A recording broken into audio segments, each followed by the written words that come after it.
Achter Dekema staat bij Jelsum luidt een kwart proefstikje van de spoorfiets. Spoorfietsenbouwer Gerrit Postmus en initiatiefnemer Chris Rijf binnen al 4 jaar hier met het plan dwaande en zitten te popelen om de streek om een nieuwe toeristische attractie te helpen.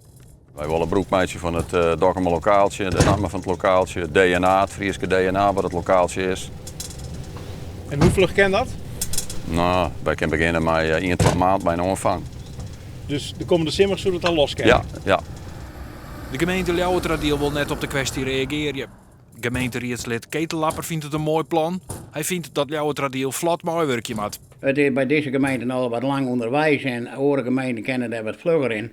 Nou ja, je kan mij ook een beetje, ik verbaas me daar ook over. En het heeft gewoon, denk ik, met kwaliteit te maken, koopmanschap te maken van de mensen die dat beslissen moeten in zo'n gemeente.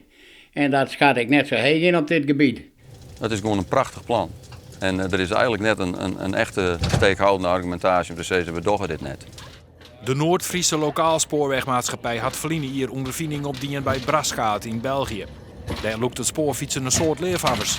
Van Friesland soort een mooie nieuwe attractie wijzen. We zitten hier op een spoorfiets. Daar hebben wij, Aron en Simmer hebben we daar een 20 van maken voor het spoorfietsproject tussen Capelle en Brascaat. Jo zit vlakbij Ljouwert. Dus op een gegeven moment, daar zijn al rijkelijk mensen in de omgeving. En wat je gaat, Stiens is ook een behoorlijk grote kern. Dus op een gegeven moment, daar kunnen mensen kinderen ook nog wel even tussen de bedrijven toch even wat uitvinden. De gemeente van Ljouwertradiel praat tongens die over hoe het verder met het spoortracé tussen Jelsum en Stiens.